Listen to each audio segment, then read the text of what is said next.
Oujda, dans l'est du Maroc. Dans cette ville à la frontière avec l'Algérie, l'économie repose en partie sur ces jeunes. À dos d'âne ou en mobilette, ils sont des centaines à transporter des jerrycans pour les faire remplir d'essence de l'autre côté de la frontière, dans un pays où le carburant coûte 4 fois moins cher que chez eux. Combien de kilomètres vous parcourez à partir d'ici? Presque 1 kilomètre. Depuis combien d'années est-ce que tu fais ce trafic? 4 ans. Mais depuis le mois de juin, le trafic est devenu difficile. Estimant que la contrebande représentait une perte d'1 milliard d'euros, les autorités algériennes ont resserré les contrôles le long de leurs frontières. Principale conséquence, le prix du gasoil de contrebande a plus que doublé.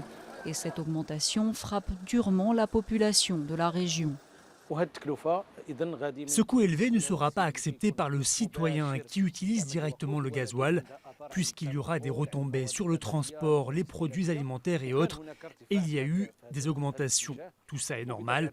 Les citoyens se sont habitués à un niveau de vie, puisqu'ils achetaient des produits à des prix bas. Aujourd'hui, tout cela change.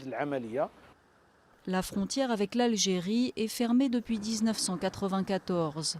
Mais jusqu'au mois de juin, près de 300 000 tonnes d'essence importée illégalement la traversaient quand même.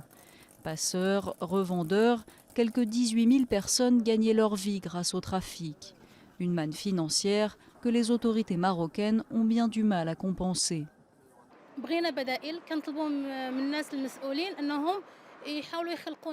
Nous voulons de nouvelles alternatives. Nous demandons aux responsables de créer des projets qui nous redonnent confiance et des centres de formation, ceux qui nous ont été promis mais que jusqu'à présent on n'a pas vu.